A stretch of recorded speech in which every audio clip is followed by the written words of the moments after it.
আজ আমি আপনাদের সঙ্গে সাইকোলজি থেকে কিছু ইম্পর্টেন্ট কোশ্চেন আনসার শেয়ার করতে চলেছি।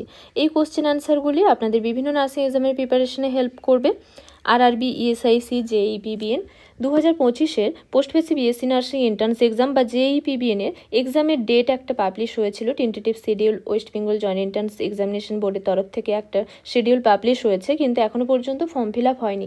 নার্সিংয়ের কোনো কোর্সের জন্যই কিন্তু এখনও পর্যন্ত ফর্ম ফিল আপ হয়নি, যেমন ANM, GNM, BSc nursing, post basic BSc nursing, MSc nursing, এগুলোর জন্য এখনও পর্যন্ত ফর্ম ফিল আপ হয়নি। যেমন জেনপাস ইউজির মানে বিএসসি নার্সিংয়ের এক্সামের ডেট তো সামনেই ছিল, মের 25 তারিখে। এক্সামের ডেট তো পেছোবে, কারণ এখনও পর্যন্ত ফর্ম ফিল আপ হয়নি। কিন্তু এএনএম, জিএনএমের এক্সাম রয়েছে 29 জুনে, আর post basic BSc nursing, MSc নার্সিংয়ের ডেট রয়েছে জুলাই 12-13 তারিখের দিকে। তো যেহেতু ওই এক্সামগুলো অনেকটাই দেরিতে এখনও রয়েছে, তো সেটা ডেট হয়তো চেঞ্জ নাও হতে পারে। যদিও ডেট চেঞ্জ হয়, সেটা সম্ভবত জুলাইয়ের মধ্যেই কিন্তু এক্সাম হয়ে যাবে, আর বেশি পেছোবে না, কারণ কোর্স শুরু হওয়ারও একটা ব্যাপার থাকে। তবে এই বছর ফর্ম ফিল আপ হতে দেরি হচ্ছে, ফর্ম ফিল আপ হয়তো কিছুদিনের মধ্যে শুরু হয়ে যেতে পারে। তো প্রিপারেশন নিতে হবে যাতে জুলাই মাসে এক্সাম হবে তেমনটাই ভেবে কিন্তু প্রিপারেশান নিতে হবে জেইই পিবিএন বা post basic BSc nursing entrance এক্সামের জন্য। তো এই যে কোশ্চেন অ্যান্সারগুলো রয়েছে, বা আপনারা চ্যানেলের প্লেলিস্টে গেলে অনেক ভিডিও সেখান থেকে পেয়ে যাবেন, সেই ভিডিওগুলো আপনারা দেখতে পারেন, আপনাদের প্রিপারেশনে কিন্তু অনেকটাই হেল্প করবে। আজ আমি আপনাদের সঙ্গে সাইকোলজি থেকে পার্ট 2 নিয়ে আলোচনা করব। পার্ট 1 অলরেডি আপনাদের সঙ্গে শেয়ার করা রয়েছে। চলুন দেখে নেওয়া যাক এই পার্ট 2-তে কী কী কোশ্চেন অ্যান্সার রয়েছে। First question: A common type of perceptual error found in a psychotic patient is option A illusion, option B delusion, option C hallucination, option D phobia. Psychotic পেশেন্টের মধ্যে এর মধ্যে কোন টাইপের পারসেপচুয়াল এরর কমনলি দেখা যায়? Answer option C hallucination. Hallucination এবং illusion হলো ডিসঅর্ডার অফ পারসেপশন, আর ডিলিউশন আর ফোবিয়া হচ্ছে ডিসঅর্ডার অফ থট। এর মধ্যে সাইকোটিক পেশেন্টদের মধ্যে কমনলি হ্যালুসিনেশন দেখা যায় পারসেপচুয়াল এরর হিসেবে। ইলিউশন এবং হ্যালুসিনেশনের মধ্যে বেশ কিছু ডিফারেন্স রয়েছে। যেমন ইলিউশন হচ্ছে কি, এখানে অ্যাকচুয়াল যে সেন্সারি স্টিমুলাস সেটা প্রেজেন্ট থাকে, কিন্তু সেটার মিস ইন্টারপ্রিটেশন হয়। যেমন অন্ধকারের মধ্যে একটা দড়ি পড়ে রয়েছে, সেটাকে অন্ধকারের সাপ মনে হচ্ছে, এটা হচ্ছে ইলিউশন। আর হ্যালুসিনেশন হচ্ছে অ্যাকচুয়াল যেটা সেন্সারি স্টিমুলাস সেটা কিন্তু প্রেজেন্ট নেই, কিন্তু কিছু একটা পারসিভ করা হচ্ছে। যেমন অন্ধকারের মধ্যে কোনো কিছুই নেই, মনে হচ্ছে একটা সাপ আসছে, বা কেউ কোথাও নেই, মনে হচ্ছে কেউ আমায় ডাকছে, বা আমি দাঁড়িয়ে রয়েছি, মনে হচ্ছে কেউ আমার দিকে এগিয়ে আসছে, কিন্তু বাস্তবে কেউ নেই সেখানে। এটা হচ্ছে হ্যালুসিনেশন, যা সাইকোটিক পেশেন্টদের মধ্যে কমনলি দেখা যায়। আর ডিলিউশন হচ্ছে এক ধরনের false fixed unshakable belief. Dilution নিয়ে একটা ভিডিও অলরেডি শেয়ার করা রয়েছে, আমি ডেসক্রিপশন বক্সে তার লিঙ্ক দিয়ে দেবো, আপনারা পেয়ে যাবেন। আর ফোবিয়া হচ্ছে এক ধরনের প্যাথোলজিক্যাল ফিয়ার স্পেসিফিক কিছু স্টিমুলাসের প্রতি বা স্পেসিফিক কিছু জিনিসের প্রতি। যেমন হচ্ছে অনেকের বদ্ধ জায়গায় ভয় লাগে, ক্লোজ প্লেসে অনেকের ভয় লাগে, যেমন লিফটের মধ্যে অনেকে ভয় পান, সেটা হচ্ছে ক্লস্ট্রোফোবিয়া বলা হয়, এক ধরনের ফোবিয়া। বা পাহাড়ে গেলে, অনেক উঁচুতে গেলে অনেকের ভীষণভাবে ভয় হয়, সেটাকে বলা হয় ফিয়ার অফ হাইট বা অ্যাক্রোফোবিয়া। এগুলো হচ্ছে বেশ কিছু ফোবিয়া রয়েছে। সাইকোলজি বা মেন্টাল হেলথ নার্সিংয়ের যে পার্টগুলো রয়েছে সেই ভিডিওর মধ্যেই কিন্তু এই সমস্ত জিনিসগুলো ডিটেলসে আলোচনা করা রয়েছে, আপনারা আগের ভিডিওগুলোও দেখতে পারেন, সেখান থেকে পেয়ে যাবেন। যার মধ্যে ডিলিউশন নিয়ে একটা ডিটেলস ভিডিও রয়েছে, তার লিঙ্ক আমি আপনাদের ডেসক্রিপশন বক্সে দিয়ে দেবো, আপনারা পেয়ে যাবেন। হ্যালুসিনেশন হলো major error of perception. Psychotic পেশেন্টের মধ্যে যা কমনলি দেখা যায়, হ্যালুসিনেশনে অ্যাকচুয়াল সেন্সারি স্টিমুলাস কিন্তু অ্যাবসেন্ট থাকে, তাও যখন কোনো কিছু পারসিভ করা হচ্ছে। এর বেশ কিছু টাইপ রয়েছে, যেমন ভিজুয়াল হ্যালুসিনেশন বা হ্যালুসিনেশন অফ সাইট। আমি দাঁড়িয়ে রয়েছি, আমার মনে হচ্ছে কেউ আমার দিকে এগিয়ে আসছে, অন্যরা কিন্তু দেখতে পাচ্ছে না, কিন্তু আমি দেখতে পাচ্ছি যে কেউ আমার দিকে একজন এগিয়ে আসছে, এটা হচ্ছে ভিজুয়াল হ্যালুসিনেশন। অডিটরি হ্যালুসিনেশন মানে হ্যালুসিনেশন অফ হিয়ারিং। কেউ কোনো আওয়াজ শুনতে পাচ্ছে না, কিন্তু আমি শুনতে পাচ্ছি আমাকে কেউ ডাকছে বা কেউ গান করছে, এই যে এরকম অন্যরা শুনতে পাচ্ছে না কিন্তু আমি শুনতে পাচ্ছি, এটা হচ্ছে অডিটরি হ্যালুসিনেশন। কাইনেস্থেটিক হ্যালুসিনেশন মানে হচ্ছে বেশ কিছু বডিলি বেশ কিছু প্রবলেম দেখা যায়, যেমন আমার হাত রয়েছে, তাও আমি বলছি যে আমার হাত কেটে বাদ গেছে। আমার পা ভীষণ উইক, আমি পা নাড়াতে পারছি না, অথচ পা ঠিক রয়েছে। এরকম বেশ কিছু যে প্রবলেমগুলো রয়েছে, বা আমার হাত ভীষণ দুর্বল, আমি কোনো কিছু জিনিস তুলতে পারছি না। যেমন একটা এক্সাম্পল হচ্ছে ফ্যান্টম ফেনোমেনন, যেটা অ্যাম্পুটেশনের পরে দেখা যায়। এরকম বেশ কিছু এক্সাম্পল রয়েছে কাইনেস্থেটিক হ্যালুসিনেশনের। অলফ্যাক্টরি হ্যালুসিনেশন মানে হচ্ছে যেটা হচ্ছে হ্যালুসিনেশন অফ অলফেকশন। সবাই রয়েছে, কেউ কোনো গন্ধ পাচ্ছে না, কিন্তু আমি একটা ভীষণ স্ট্রং বা আনপ্লিজেন্ট একটা স্মেল পাচ্ছি, এটা হচ্ছে অলফ্যাক্টরি হ্যালুসিনেশন। জাস্টেটরি হ্যালুসিনেশন মানে হচ্ছে হ্যালুসিনেশন অফ টেস্ট। একই খাবার সবাই খাচ্ছি, কেউ কোনো বাজে টেস্ট পাচ্ছে না, কিন্তু আমি একটা ভীষণ বাজে টেস্ট পাচ্ছি, আমার মনে হচ্ছে খাবারে কোনো কিছু মেশানো রয়েছে, এটা হচ্ছে জাস্টেটরি হ্যালুসিনেশন। আর একটা হ্যালুসিনেশনের টাইপ রয়েছে, সেটা হচ্ছে টেকটাইল হ্যালুসিনেশন, বা যেটাকে হেপটিক হ্যালুসিনেশন বলা হয়, বা হ্যালুসিনেশন অফ টাচ বলা হয়। মানে আমার হাত, সবাই দেখতে পাচ্ছে আমার হাতের মধ্যে কোনো কিছু নেই, কিন্তু আমি ফিল করতে পারছি যে আমার হাতের মধ্যে পোকা চলছে, কোনো কিছু পোকা বা কোনো কিছু আমার হাতের মধ্যে চলছে। এটা হচ্ছে টেকটাইল বা হ্যাপটিক বা হ্যালুসিনেশন অফ টাচ বলা হয়। এইরকম বেশ কিছু টাইপ রয়েছে হ্যালুসিনেশনের। Next question, trial and error learning was propagated by option A Sigmund Freud, option B Ivan Pavlov, option C William James, option D Thorndike। Trial and error learning বা trial and error theory of learning কে প্রচার করেছিলেন? Answer option D Thorndike. লার্নিংয়ের বেশ কিছু theory রয়েছে, যার মধ্যে একটি ইম্পর্টেন্ট থিওরি হলো trial and error theory of learning, যা প্রচার করেছিলেন Thorndike. Trial and error theory of learning was propagated by Edward Lee Thorndike. এছাড়াও আরও বেশ কিছু থিওরি রয়েছে, যেমন classical conditioning theory by Ivan Pavlov and theory of operant conditioning by B.F. Skinner. Next question, the general adaptation syndrome was described by option A Henseley, option B Carl Rogers, option C Sigmund Freud, option D Erik Erikson। General adaptation syndrome বা gas, এটা কে describe করেছেন? General adaptation syndrome হচ্ছে যখন আমাদের stress হয়, স্ট্রেসের কারণে বেশ কিছু wide ranging set of bodily changes দেখা যায়, যেটাকে একত্রে বলা হচ্ছে জেনারেল অ্যাডাপ্টেশন সিনড্রোম, মানে স্ট্রেসের কারণে যেটা দেখা যাচ্ছে। এই জেনারেল অ্যাডাপ্টেশন সিনড্রোম কে প্রথম ডেসক্রাইব করেছিলেন? অ্যান্সার অপশন এ হেনসেলি 1945-এ। হেনসেলি এই গ্যাস মডেলের ধারণা দিয়েছেন, জেনারেল অ্যাডাপ্টেশন সিনড্রোমের ধারণা দিয়েছেন। এখানে 3 স্টেজের মডেল দেখা যায় জেনারেল অ্যাডাপ্টেশন সিনড্রোমে, মানে কোনো কিছুতে স্ট্রেস হলো, সেই স্ট্রেসারের কারণে ফার্স্ট স্টেজে অ্যালার্ম, সেকেন্ড স্টেজে রেজিস্ট্যান্স এবং থার্ড স্টেজে এক্সজশন দেখা যায়। Next question, the organ in the body which triggers general adaptation syndrome is option A cerebrum, option B cerebellum, option C pineal gland, option D hypothalamus.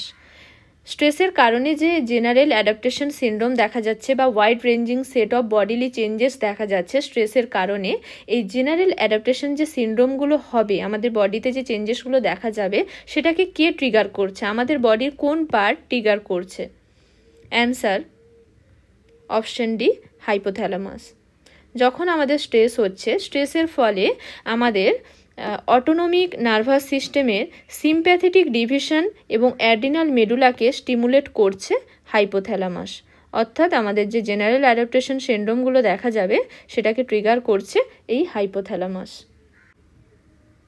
Next question, in Maslow's hierarchy of need, which of the following need must be met first? Option A self-esteem, option B safety, option C self-actualization, option D physiological need। Maslow's hierarchy of need অনুযায়ী এর মধ্যে কোন নিডটি সবার প্রথমে আমাদের fulfil করতে হবে as a basic need হিসেবে? Answer option D physiological need. কারণ প্রথমেই যেটা রয়েছে মাসলোস হায়ারার্কি অফ নিড অনুযায়ী, মানে ফার্স্ট নিড হলো ফিজিওলজিক্যাল নিড, যেটা আমাদের বেসিক নিড, অবশ্যই সবাইকে প্রথমে ফুলফিল করতে হবে। সেটা ফুলফিল হলে পরপর আমরা কিন্তু এভাবে যে নিডগুলো রয়েছে সেগুলো ফুলফিল করতে পারবো। কিন্তু বেসিক নিড হচ্ছে ফিজিওলজিক্যাল নিড, যেমন আমাদের ব্রিদিং, মানে আমরা যে অক্সিজেন, আমরা যে শ্বাস প্রশ্বাস নিচ্ছি, food, water, sex, sleep. Homeostasis মানে হচ্ছে বডির যে ইকুইলিব্রিয়াম, মানে আমাদের বডির ইন্টারনাল এবং এক্সটার্নাল এনভায়রনমেন্টের মধ্যে যে একটা ব্যালেন্স মেনটেন হচ্ছে, ইকুইলিব্রিয়াম ইকুইলিব্রিয়াম একটা হচ্ছে, সেটা হচ্ছে হোমিওস্ট্যাসিস। এক্সক্রিয়েশন মানে যেটা আমাদের এক্সক্রিয়েট হচ্ছে আমাদের ডাইজেস্টিভ সিস্টেমের ফলে, আমরা খাচ্ছি, খাওয়া হলো, আমাদের ইউরিন স্টুল পাস করা, এক্সক্রিয়েশন করা, এরকম যে আমাদের বেসিক নিডগুলো রয়েছে এগুলো হচ্ছে ফিজিওলজিক্যাল নিড। নেক্সট রয়েছে সেফটি অ্যান্ড সিকিউরিটি নিড রয়েছে, সেটার পরে রয়েছে love and belonging, self esteem রয়েছে, সেলফ অ্যাকচুয়ালাইজেশন হচ্ছে মাসলোস হায়ারার্কি অফ নিডের হচ্ছে হাইয়েস্ট নিড হচ্ছে সেলফ অ্যাকচুয়ালাইজেশন, আর বেসিক নিড হচ্ছে ফিজিওলজিক্যাল নিড, যেটা যে কোনো একজন ইন্ডিভিজুয়াল সবার ফার্স্টে সে মিট করার চেষ্টা করবে, সেটা হচ্ছে physiological need. Next question, the primary purpose of a mental status examination is to option A assess cognitive and emotional functioning, option B evaluate family history, option C assess for physiological illness, option D determine head injury. Mental status এক্সামিনেশনের primary purpose কি? Answer option A assess cognitive and emotional functioning. Mental status এক্সামিনেশনের মাধ্যমে কি করা হয়? General motor behaviour, thought, emotional functioning এবং তার পাশাপাশি ইনসাইট এবং জাজমেন্ট ইত্যাদি কি করা হয়? অ্যাসেস করা হয়। মেন্টাল স্টেটাস এক্সামিনেশনে প্রথমে কি করা হয়? ভাইটাল সাইন চেক করা হয়, হেড টু টো বা হেড টু ফুট এক্সামিনেশন করা হয়, এবং মেন্টাল স্টেটাস এক্সামিনেশনের বেশ কিছু এক্সপেক্ট রয়েছে, যেমন general behaviour, general appearance, speech, mood, affect, thought, perception, orientation, memory, judgement, insight, attention, concentration, general information বেশ কিছু নেওয়া হয়, এবং বেশ কিছু সাইকোলজিক্যাল ফ্যাক্টর রয়েছে, যেমন Strasser, coping skill, relationship, socio cultural aspect, spiritual and occupational area, adaptability ইত্যাদি কি করা হয়? অ্যাসেস করা হয়, এবং এইসব অ্যাসেসমেন্টের মাধ্যমে general motor behaviour, thought, emotional functioning, insight এবং জাজমেন্ট ইত্যাদি অ্যাসেস করা হয়। Next question, which stage in Erikson psychosocial development focuses on identity versus role confusion? Option A adolescence, option B infant, option C young adult, option D school age. এরিকসনের psychosocial development theory অনুযায়ী কোন স্টেজে identity versus role confusion দেখা যায়? Answer option এ adolescence স্টেজে দেখা যায়। Psychosocial development theory ধারণা দিয়েছেন এরিকসন। বেশ কিছু স্টেজ রয়েছে, যেমন ইনফেন্সি বা ইনফ্যান্ট স্টেজে কি দেখা যায়? ট্রাস্ট ভার্সেস মিসট্রাস্ট দেখা যায়। টডলারের ক্ষেত্রে autonomy versus shame and doubt, প্রি স্কুলে ইনিশিয়েটিভ ভার্সেস গিল্ট, স্কুল এজে ইন্ডাস্ট্রি ভার্সেস ইনফেরিয়রিটি, অ্যাডোলেসেন্স স্টেজে identity versus role confusion, young অ্যাডাল্টের ক্ষেত্রে ইন্টিমেসি ভার্সেস আইসোলেশন, মিডিল অ্যাডাল্টদের ক্ষেত্রে জেনারেটিভিটি ভার্সেস স্ট্যাগনেশন, আর ম্যাচুরিটিতে কি দেখা যায়? ইগো ইন্টিগ্রিটি ভার্সেস ডিসপেয়ার দেখা যায়। বেশ কিছু সাইকোসোশ্যাল ডেভেলপমেন্টের স্টেজ রয়েছে, যার মধ্যে আমাদের কোশ্চেন ছিল অ্যাডোলেসেন্স স্টেজে কি দেখা যায়? আইডেন্টিটি ভার্সেস রোল কনফিউশন দেখা যায়। Next question, general adaptation syndrome is response to option A stress, option B poor nutrition, option C poor intelligence, option D unconsciousness. General adaptation syndrome এর মধ্যে কার রেসপন্সে দেখা যায়? আমরা একটু আগেই কোশ্চেনে আলোচনা করলাম যে স্ট্রেসের কারণেই যে বডিলি চেঞ্জেসগুলো হয় সেটাকে একত্রে বলা হচ্ছে জেনারেল অ্যাডাপ্টেশন সিনড্রোম। তাই অ্যান্সার হবে option A stress. Next question রয়েছে, the major neurotransmitter involved in the occurrence of obsessive compulsive disorder or OCD is option A dopamine, option B serotonin, option C acetylcholine, option D epinephrine. obsessive compulsive disorder বা OCD-তে এর মধ্যে কোন নিউরোট্রান্সমিটারের involvement দেখা যায় বা কোন নিউরোট্রান্সমিটারের অ্যাবনর্মালিটির কারণেও OCD হতে পারে? অ্যান্সার অপশন বি সেরোটোনিন বা 5-HT অর 5-হাইড্রক্সিট্রিপ্টামাইন। এই সেরোটোনিন বা 5-HTর যদি অ্যাবনর্মালিটি দেখা যায় সেক্ষেত্রেও কিন্তু অবসেসিভ কম্পালসিভ ডিসঅর্ডার হতে পারে। অবসেসিভ কম্পালসিভ ডিসঅর্ডারে কি হয়? এখানে অবসেশন হবে, কম্পালশন হবে। অবসেশন মানে কি? বেশ কিছু আইডিয়া, ইম্পালস বা ইমেজ সেটা কনসিয়াস অ্যাওয়ারনেসে রিপিটেডলি সেটা মনে আসতে থাকবে, মানে বারবার কোনো কিছু নিয়ে একটা চিন্তা করা হচ্ছে, সেটা নিয়ে ভাবা হচ্ছে, সেটা হচ্ছে অবসেশন। কম্পালশন মানে হচ্ছে সেই অবসেশনের কারণে যখন কোনো কিছু অ্যাক্ট বা কোনো কিছু পারফর্ম করা হচ্ছে, আর্জ টু অ্যাক্ট, সেটা হচ্ছে কম্পালশন। তাহলে এখানে একটা এক্সাম্পল হিসেবে বলা যেতে পারে যে মনে হচ্ছে গ্যাস সিলিন্ডারটা বাড়ি থেকে বেরানোর সময় গ্যাসটা লক করা নেই, অফ করা নেই গ্যাস সিলিন্ডারটা, সেটা বারবার মনের মধ্যে আসছে, সেটা হচ্ছে অবসেশন। এবং সেটা মনে এলো, আবার কি হলো, বাড়ি থেকে বেরিয়ে গেছিলাম, আবার তালা খুলে বাড়িতে ঢুকে আবার গ্যাস সিলিন্ডারটা চেক করলাম। এই যে চেক করলাম, পারফর্ম করলাম, অ্যাক্ট করলাম, সেটা হচ্ছে কম্পালশন। এটা যখন বারবার হতে থাকবে, বারবার হতে থাকবে, বাড়ি থেকে বারবার বেরিয়ে যাওয়া হচ্ছে, বারবার মনে হচ্ছে যে গ্যাসটা বন্ধ করা নেই, একবার এসে চেক করলাম বন্ধ করা রয়েছে, তাও আবার যখন তালা খুলে ঢুকে আবার চেক করলাম বন্ধ করেছি কিনা। এই যে বারবার রিপিটেডলি যেটা পারফর্ম করা হচ্ছে, মানে রিপিটেডলি যখন কোনো কিছু আইডিয়া, কোনো ইম্পালস, কোনো ইমেজ মনের মধ্যে আসতে থাকছে, সেটা হচ্ছে অবসেশন। এবং সেটার জন্য যখন কিছু পারফর্ম করা হচ্ছে, মানে বারবার গিয়ে সেটা চেক করছি, সেটা হচ্ছে কম্পালশন। এই ডিসঅর্ডারটাকেই বলা হচ্ছে ওসিডি বা অবসেসিভ কম্পালসিভ ডিসঅর্ডার। এক্ষেত্রে কি দেখা যায়, বেশ কিছু তো ইটিওলজিক্যাল ফ্যাক্টর রয়েছে, যার মধ্যে একটি ফ্যাক্টর হচ্ছে বায়োকেমিক্যাল ইনফ্লুয়েন্সের কারণে হতে পারে। যেমন হচ্ছে 5-HT বা সেরোটোনিনের যদি অ্যাবনর্মালিটি দেখা যায়, এই নিউরোট্রান্সমিটারের অ্যাবনর্মালিটির কারণেও অবসেসিভ কম্পালসিভ ডিসঅর্ডার হতে পারে। এছাড়াও তো জেনেটিক ফ্যাক্টর রয়েছে, সাইকোঅ্যানালাইটিক থিওরি অনুযায়ী বেশ কিছু ফ্যাক্টর রয়েছে, বিহেভিয়ারাল বেশ কিছু ফ্যাক্টর রয়েছে, ইত্যাদি তো রয়েছে। তবে জেনেটিক ফ্যাক্টর এবং বায়োকেমিক্যাল ইনফ্লুয়েন্সের মধ্যে সেরোটোনিনও হচ্ছে একটা ইটিওলজিক্যাল ফ্যাক্টর ওসিডির। Next question, according to Kubler-Ross theory of grief, which among the following is observed in stage 3? Option A anger, option B denial, option B acceptance, option D bargaining. কুবলার-রসের একটা theory রয়েছে, grief theory. সেই grief থিওরিতে বেশ কিছু stage রয়েছে, 5টি stage রয়েছে। তার মধ্যে গ্রিফ থিওরিতে স্টেজ 3-তে কী দেখা যায়, একজন ইন্ডিভিজুয়ালের মধ্যে কি দেখা যায় স্টেজ 3-তে? Answer option D bargaining. Kubler Ross theory of গ্রিপে 5টি স্টেজ রয়েছে, ডাবডা কথাটি মনে রাখতে হবে, ডাবডা। 5টি স্টেজ।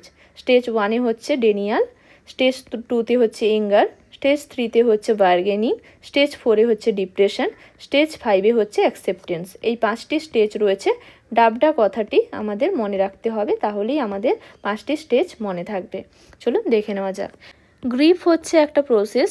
এটা কখন দেখা যায়, যখন আমাদের কিছু সিগনিফিকেন্ট লস হলো, যেমন আমার একটা কোনো ভ্যালুয়েবল জিনিস হারিয়ে গেছে, হঠাৎ করে হারিয়ে গেছে, বা আমার কোনো কাছের কোনো মানুষের হঠাৎ করে কোনো একটা কিছু ক্ষতি হয়েছে। এই যে একটা সিগনিফিকেন্ট লস হলো, সেই লস হওয়ার ফলে একজন ইন্ডিভিজুয়ালের মধ্যে কিন্তু একটা রিয়াকশন দেখা যায়, এবং এই যে লসটা হয়েছে সেটা থেকে আমাদের কোপ করার জন্য বা সেটাকে মানিয়ে নেওয়ার জন্য বা মেনে নেওয়ার জন্য বেশ কিছু ইমোশনাল প্রসেস আমাদের মধ্যে দেখা যায়, সেটাকেই বলা হচ্ছে গ্রিফ। মানে যেমন একটা কিছু সিগনিফিকেন্ট লস হয়েছে, কোনো একটা ভ্যালুয়েবল জিনিস হঠাৎ করে হারিয়ে গেছে, প্রথমে কিন্তু আমরা সেটা মেনে নিতে পারি না, বেশ কিছু স্টেজের মধ্যে দিয়ে গিয়ে কিন্তু লাস্ট অবধি আমরা সেটা মেনে নেই বা মানিয়ে নেই যে হ্যাঁ জিনিসটা হারিয়ে গেছে। এই যে প্রসেসটাকেই বলা হচ্ছে গ্রিফ প্রসেস। এর 5টি স্টেজ রয়েছে, এবং এই গ্রিফ থিওরির ধারণা দিয়েছেন কুবলার-রস 1969-এ। 5টি স্টেজ রয়েছে, একজন ইন্ডিভিজুয়াল সেটা কিন্তু এক্সপিরিয়েন্স করে কোনো কিছু সিগনিফিকেন্ট কোনো কিছু লস হলে। প্রথমে কি হয়, স্টেজ 1-এ ডেনিয়াল। প্রথমে কিন্তু কোনো কিছু লস হলে আমরা প্রথমে কিন্তু মেনে নিতে চাই না, না এটা হতেই পারে না।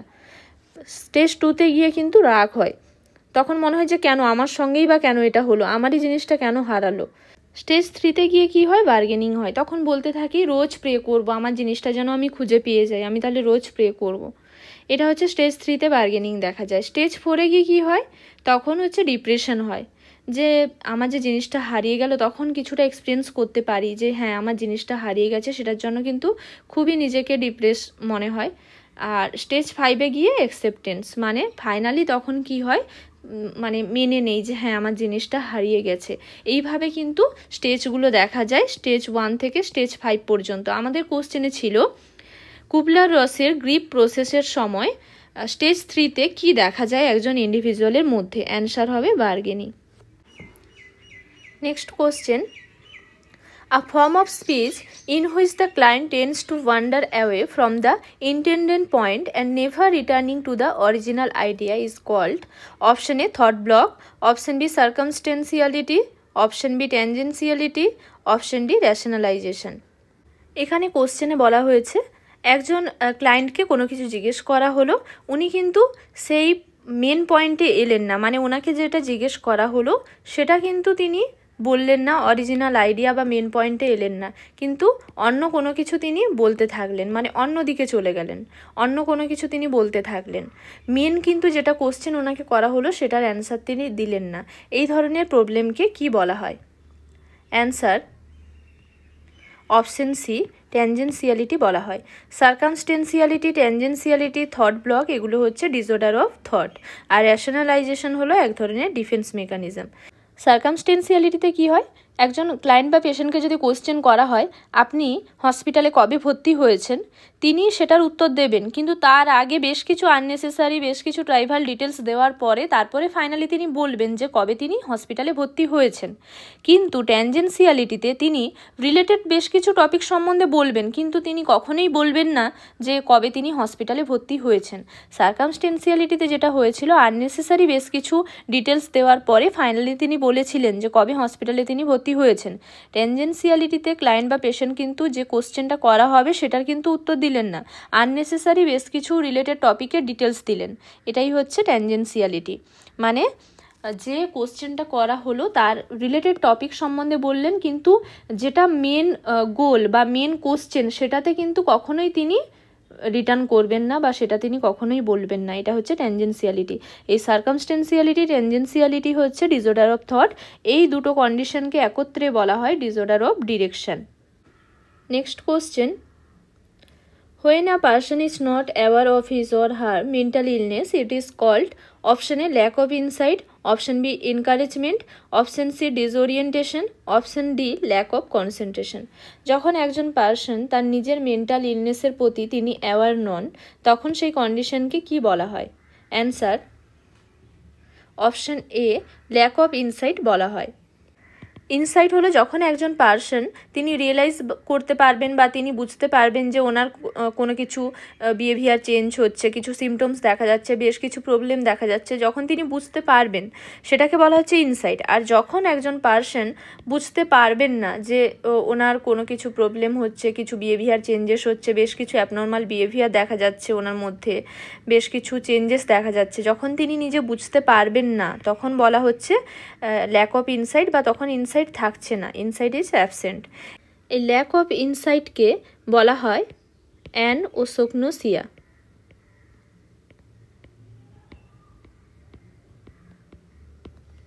ল্যাক অফ ইনসাইটের অপর নাম হলো anosognosia. Next question, Miss Pooja says that she is the first lead of the world and he is born with special mission in life. These are the symptoms of option A delusion of guilt, option B delusion of persecution, option C delusion of reference, option D delusion of grandeur। এখানে কোশ্চেনে বলা হচ্ছে যে miss পূজা তিনি নিজেকে expensive কিছু মনে করছেন, নিজেকে মনে করছেন যে তিনি ওয়ার্ল্ডের ফার্স্ট লিড এবং তিনি জীবনে জন্মেছেন স্পেশাল কিছু মিশন নিয়ে। এই যে এই ধরনের কিছু সিমটমস দেখা যাচ্ছে, এটাকে কি বলা হচ্ছে?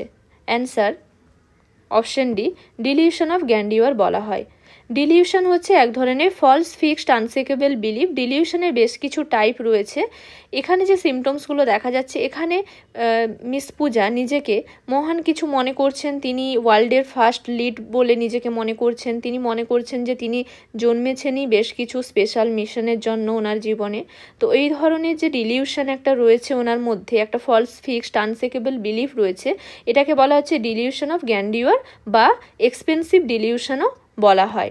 অর্থাৎ এখানে একজন পার্সন নিজেকে মানে মহান কোনো কিছু, এক্সপেন্সিভ কোনো কিছু মনে করবেন। এই ধরনের ডিলিউশনকে ডিলিউশন অফ গ্র্যান্ডিওর বলা হয়। বিশেষ করে ম্যানিয়াতে বা ম্যানিক স্টেটে এই ধরনের ডিলিউশন দেখা যায়।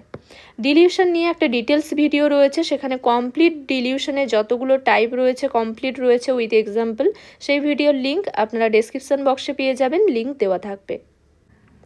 Next question, according to Freud, which component of personality operates according to the pleasure principle? Option A id, option B ego, option C superego, option D none of these। According to Sigmund Freud, পার্সোনালিটির যে structure রয়েছে, structure of personality তিনটি component রয়েছে, id, ego এবং super ego. এবং এখানে এই যে তিনটি কম্পোনেন্ট রয়েছে, এই তিনটি কম্পোনেন্ট বেশ কিছু প্রিন্সিপালের বেসিসে ফাংশনিং বা কাজ করে। যেমন এখানে বলা রয়েছে যে পার্সোনালিটির কম্পোনেন্টের মধ্যে কোন কম্পোনেন্টটি প্লেজার প্রিন্সিপালের ওপরে বেশ করে কাজ করে। অ্যান্সার অপশন এ ইথ। ইথ হচ্ছে প্লেজার প্রিন্সিপালের ওপর বেশ করে কাজ করে, ইগো রিয়েলিটি প্রিন্সিপালের ওপর বেশ করে কাজ করে এবং সুপার ইগো পারফেকশন প্রিন্সিপালের ওপরে বেশ করে পারফর্ম করে। Next question, who is considered as the father of psychoanalytic theory? Option A Sheldon, option B doctor Carl G ওয়াং, option C Gordon Allport, option D Sigmund Freud. এর মধ্যে কে psychoanalytic থিওরির জনক হিসেবে পরিচিত বা ফাদার অফ সাইকোঅ্যানালাইটিক থিওরি হিসেবে পরিচিত? Answer option D Sigmund Freud. Sigmund Freud হলেন একজন অস্ট্রিয়ান নিউরোলজিস্ট, তিনি ফাদার অফ সাইকোঅ্যানালাইটিক থিওরি হিসেবে পরিচিত। Next question, which of the following neurotransmitter is deficient in depression? Option A 5-HT, option B serotonin, option C neuropeptide, option D both option A and B. এর মধ্যে কোন নিউরোট্রান্সমিটারের ডেফিসিয়েন্সির ফলে বা কোন নিউরোট্রান্সমিটারের লেভেল ডিক্রিজ হলে ডিপ্রেশন হতে পারে? Answer option D both option A and B. সেরোটোনিনকে 5-HT বা 5-হাইড্রক্সিট্রিপ্টামাইনও বলা হয়, তাই অ্যান্সার হবে both option A and B. ডিপ্রেশনের বেশ কিছু বায়োলজিক্যাল এবং বেশ কিছু সাইকোলজিক্যাল কজ রয়েছে। বায়োলজিক্যাল কজের মধ্যে একটি ইম্পর্টেন্ট কজ হলো যখন বেশ কিছু নিউরোকেমিক্যাল বা নিউরোট্রান্সমিটারে চেঞ্জেস দেখা যাচ্ছে। যেমন এখানে বলা রয়েছে depression result when level of norepinephrine and serotonin are decrease. যখন নরএপিনেফ্রিন এবং সেরোটোনিনের লেভেল ডিক্রিজ হচ্ছে বা ডেফিসিয়েন্ট হচ্ছে তখন ডিপ্রেশন হতে পারে।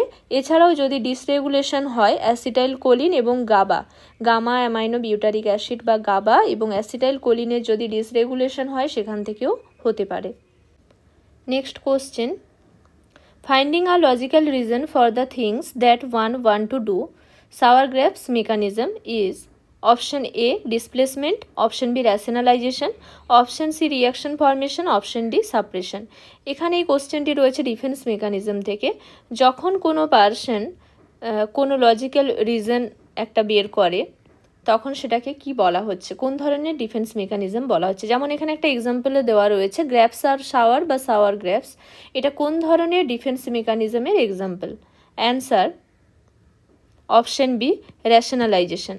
যখন কোনো কিছুর একটা লজিক্যাল একটা রিজন খুঁজে বের করা হয় তখন সেটাকে বলা হচ্ছে র্যাশনালাইজেশন। র্যাশনালাইজেশন হচ্ছে এখানে কি করা হয়, একটা লজিক্যাল রিজন ফাইন্ড আউট করা হয়। এই ধরনের ডিফেন্স মেকানিজমের একটি উল্লেখযোগ্য এক্সাম্পল হলো গ্র্যাপস আর শাওয়ার। তো ডিফেন্স মেকানিজম নিয়ে একটি ডিটেলস ভিডিও রয়েছে, সব ধরনের ডিফেন্স মেকানিজম উইথ এক্সাম্পল দেওয়া রয়েছে, সেই ভিডিওর লিঙ্ক আপনারা এই ভিডিও ডেসক্রিপশন বক্সে পেয়ে যাবেন। Next question, gustatory hallucination affect the? Option A skin, option B eye, option C ear, option D taste bud. Gustatory হ্যালুসিনেশনে এর মধ্যে বডির কোন পার্টটি এফেক্টেড হয়? Answer option D taste bud, কারণ জেস্টেটরি হ্যালুসিনেশন হলো হ্যালুসিনেশন অফ টেস্ট, এক্ষেত্রে টেস্ট বাড এফেক্ট হয়। জেস্টেটরি হ্যালুসিনেশন হলো জেস্টেটরি অর টেস্ট হ্যালুসিনেশন, তো এই ক্ষেত্রে টেস্ট বাড এফেক্ট হবে। এক্ষেত্রে কি দেখা যায়, এক ধরনের হ্যালুসিনেশন, এখানে মনে হয় যে একই খাবার সবাই খাচ্ছে, কিন্তু আমার মনে হতেই পারে যে এই খাবারটি ভীষণ বাজে, খেতে ভীষণ বাজে টেস্ট এবং এই খাবারের মধ্যে হয়তো কিছু মেশানো রয়েছে, অথচ সেই খাবার সবাই খাওয়া হচ্ছে কিন্তু সবার ভালো লাগছে, কিন্তু আমার মনে হচ্ছে এই খাবারের টেস্ট ভীষণ বাজে, এর মধ্যে কিছু মেশানো রয়েছে। এই ধরনের হ্যালুসিনেশনকে বলা হয় জেস্টেটরি হ্যালুসিনেশন বা taste hallucination. Next question, the parrot like repetition of words spoken by others is known as? Option A verbigeration, option B neologism, option C echolalia, option D echopraxia. Parrot like repetition of word spoken by others, এই কন্ডিশনটিকে কি বলা হচ্ছে? মানে একজনকে আমি যেটা question করছি সে উত্তরে সেম কথাই আমাকে ঘুরিয়ে বলছে, তাই এখানে প্যারট লাইক রিপিটেশনের কথা বলেছে। এই ধরনের কন্ডিশনটিকে বলা হয় ইকোলেলিয়া। ইকোলেলিয়া, ইকোপ্রেক্সিয়া এগুলো হচ্ছে disorder of motor activity. Echolalia হলো parrot like repetition. It is the repetition by imitation of speech by another person. মানে এখানে কথা নকল করা। আমি একজন পেশেন্টকে বললাম আপনার নাম কি, তিনি ঘুরে আমায় বললেন আপনার নাম কি। আমি বললাম আপনার বাড়ি কোথায়, তিনি ঘুরে বলছেন আপনার বাড়ি কোথায়। মানে আমি যে কথাটি বলছি সেই কথাটিই উনি নকল করছেন। এই যে এক ধরনের ইমিটেশন হচ্ছে স্পিচের এবং সেটা বারবার রিপিটেশন হচ্ছে, মানে আমি যেটা বলছি উনি সেম কথাটিই আমাকে বলছেন, এটা হচ্ছে ইকোলেলিয়া। আর ইকোপ্রেক্সিয়া হচ্ছে যখন কোনো অ্যাক্টিভিটিটাকে নকল করা হচ্ছে, মানে আমি যেভাবে হাত নাড়াচ্ছি সেভাবে হাত নাড়াচ্ছেন, আমি যেভাবে হাঁটছি সেভাবে হাঁটছেন, আমি যেভাবে তাকাচ্ছি সেভাবে তাকাচ্ছেন। এই যে অ্যাক্টিভিটিটাকে নকল করা হচ্ছে এটাকে বলা হচ্ছে ইকোপ্রেক্সিয়া। আর আমাদের অপশনে ছিল নিওলজিজম। নিওলজিজম হচ্ছে নতুন কোনো ওয়ার্ড কয়েন করা, নতুন কোনো শব্দ ব্যবহার করা যেটার কোনো মানে নেই, এই ধরনের কন্ডিশনটাকে বলা হচ্ছে নিওলজিজম। এছাড়াও আমাদের অপশনে ছিল ভার্বিজারেশন। ভার্বিজারেশন হচ্ছে স্টিরিওটাইপ স্পিচ। এই ভার্বিজারেশনের সঙ্গে ইকোলেলিয়ার পার্থক্য রয়েছে, কিছু ডিফারেন্স রয়েছে। যেমন ইকোলেলিয়াতে হচ্ছে আমি যে কথাটি বলছি সেই কথাটি নকল করছে। ভার্বিজারেশনে কিন্তু এখানে রিপিটেশন হচ্ছে ওয়ার্ড, ফ্রেজ বা সেন্টেন্সের। কিন্তু আমি পেশেন্টকে বললাম আপনার নাম কি, তিনি উত্তরে বলতে পারেন আমি বাড়ি যাব। মানে আমি যে কথাটা বললাম উনি কিন্তু সে কথাটি বলছেন না, উনি কিছু পার্টিকুলার কিছু শব্দ, কিছু ফ্রেজ বা কিছু সেন্টেন্স বারবার বলতে থাকছেন। যেমন আমি বললাম আপনার নাম কি, উনি বললেন আমি বাড়ি যাব। আমি বললাম আপনি কোথা থেকে এসেছেন, আপনার বাড়ি কোথায়, উনি বললেন আমি বাড়ি যাব। আমি বললাম আপনি কবে হসপিটালে ভর্তি হয়েছেন, উনি বললেন আমি বাড়ি যাব। এই যে একই কথা আমি যা কোশ্চেন করি না কেন উনি বারবার একটাই শব্দ বা একটা সেন্টেন্স বা একটা ফ্রেজ যে বলছেন। যেমন এক্ষেত্রে কি আমি যে কোশ্চেনই করছি না কেন উনি বারবার বলছেন যে আমি বাড়ি যাব, আমি বাড়ি যাব, আমি বাড়ি যাব। এই যে একই কথা, একই ওয়ার্ড, ফ্রেজ বা সেন্টেন্স উনি বারবার বলছেন, স্টিরিওটাইপ একটা স্পিচ হচ্ছে, এটাকে বলা হচ্ছে ভার্বিজারেশন। কিন্তু ইকোলেলিয়াতে সেটা নয়। ইকোলেলিয়াতে আমি যে কথাটা বলছি উনি জাস্ট সেটা নকল করে আমাকে সেম কথাটিই বলছেন। এটাই হচ্ছে ডিফারেন্স ভার্বিজারেশনের সঙ্গে ইকোলেলিয়া। তো আমাদের কোশ্চেনে ছিল প্যারট লাইক রিপিটেশন, মানে কথা নকল করা, তাই আমাদের অ্যান্সারটা হবে echolalia. Next question, creating imaginary event to fill up the memory gap is known as option A obsession, option B compulsion, option C confabulation, option D neologism।